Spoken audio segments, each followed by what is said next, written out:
Hello, everybody. Happy Saturday morning to you. I'm just getting my presentation up as we go. Welcome. Today we're talking about terminating families in family daycare. So that's what we're doing today on our Saturday training or Saturday discussion, whatever you want to call it. So firstly, I'd like to pay my respects to the traditional custodians of the land and pay my respects to elders past and present. So thank you.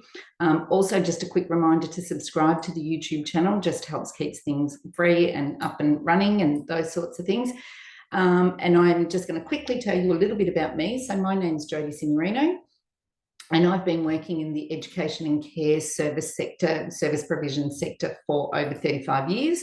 I hold a number of different qualifications, human services qualifications, early childhood qualifications. I've been trained in governance and legislation terminology and all those sorts of things, and have worked as a manager, regional manager, governance advisor, and I've focused on family daycare for the past, I don't know, since 2014. And I work with approved providers and the leadership teams, and that's what I do sort of all day, every day. I also work with two of our peak bodies, and I work on the YouTube channel for family daycare educators so that you get access to free resources and hear what's happening in the sector. So welcome to today. So today we are going to be talking about terminating families and what that looks like, because this is a lot of conversation that I see educators, and I get asked this a few times. There's a lot of things that this is a common conversation that I see. So I really want to address this and just make sure that you know what's going on before you go down that path of thinking about terminating families.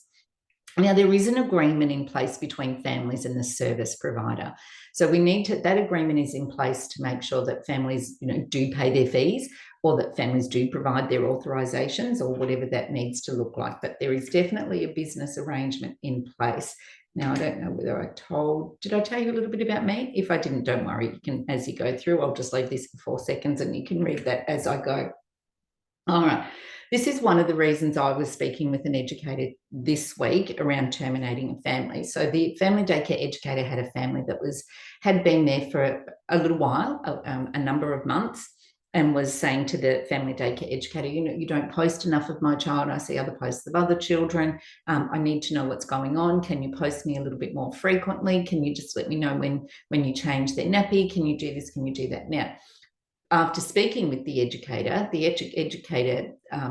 gave me the impression and sounded like there was fair and equitable practices in place, and the children were getting enough exposure, and the parents were getting enough information fed back about each of their children. So that the educator had gone down the path over the previous little while to try and educate the family on, yep, that's great. We're happy to post. We're happy to share all this information. This is what we do.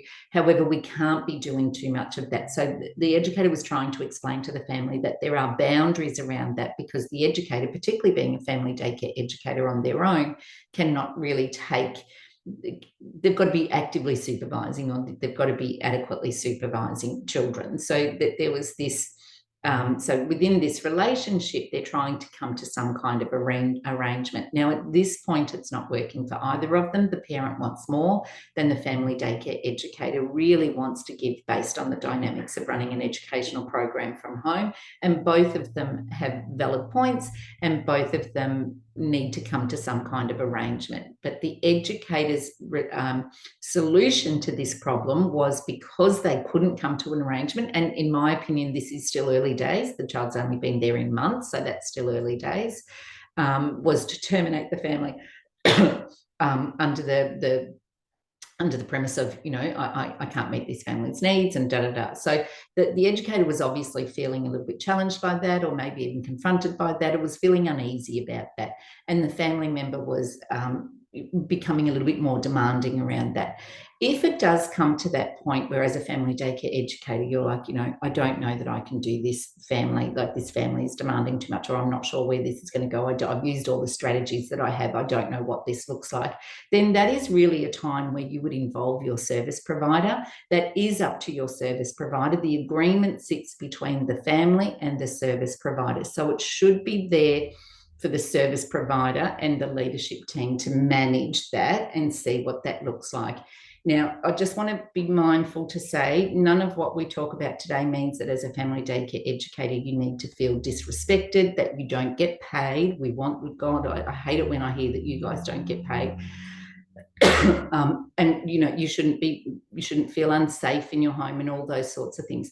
But these are about relationship dynamics that are just part and parcel of delivering an educational program. And there are some parents that can be quite challenging to deal with. And I've dealt with many parents from many different backgrounds for many different reasons. They can bring challenges or demands or questions or considerations. And I love working with families.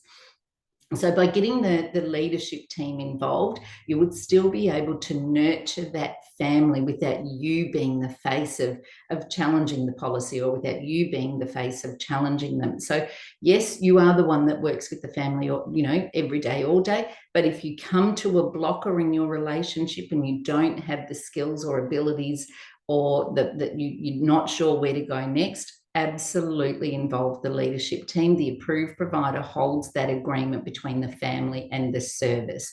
So see what that looks like. Here's another one that we dealt with this week. A family is consistently late. Do I charge late fees? Well, again, yes, you should charge late fees. And I recommend that all educators, when they work out their rates, put provision in there for late fees. However, it is, again, because the agreement is with the family and the service provider, this particular educator said this service provider does not charge late fees. That's probably the first service provider I've ever heard of to not have late fees. However, that is their choice, and they may have other provisions in place how to discourage lateness of parents coming late. So you do have to follow the services policies. And if they don't charge late fees, then they don't charge late fees. However, as a family daycare educator, if that doesn't work for you, you've got to figure out what doesn't work for you around that. So you need to engage with the service provider and say, well, hey, what does this look like? I've got a consistent family that's late. I can't use a late fee as a deterrent. So what else can I put in place? Particularly in family daycare, you're working from your own home. If a family doesn't come on time, you may need to get your children off to extracurricular activities. It doesn't even matter if you just want to go and sit on the couch. If that is your day finished, then that is your work day done. So that should be respected, that should be implemented, and it should be adhered to. And there are times, of course, where families are late. But what is that policy that the service provider has in place to make sure that you can deter that behaviour? And again, particularly in family daycare, we see a lot more of that than we do in centre-based types. Because families kind of know that you're there and you're not going to leave the child and those sorts of things. So this, again, this educator was like, they're always late, they're consistently late, I'm just going to terminate them. So yes, that may happen depending on the agreement between the family and the service provider. But again, I will reiterate, as a service provider, I have, in 35 years, I have never, ever terminated a family at all. So it goes against my ethics that we do that. And there are plenty of supports, like additional childcare subsidy if they can't pay, that they might need to change to another educator who works different hours than you. So we don't terminate them from the service. You may terminate them from, you're not even terminating, you're just working with your approved provider to have that family allocated to a different educator. So when we think about consistency also, and as an approved provider, if we need to nurture a family from one educator over to another educator, they're still with the same service. They've still got the same technology, they've still got the same policies, they've still got the same agreement, they've still got the same care working arrangement. So all of that remains the same. So that is consistent, which does meet with our national standards around consistency for families and finding the right family, then the right educator, that work hours wise, that work fees wise, those sorts of things. So make sure, if this does happen to you consistently late, that you are working with your service provider to charge or to deter or to manage that kind of behaviour, whatever that may look like coming from families. This is another one where I've heard many educators say this: I just can't work with this child for whatever reason. It's not working for me. It just doesn't fit. Now, it's again, that's very different consideration than a centre-based service, with centre-based services having a number and a range of educators.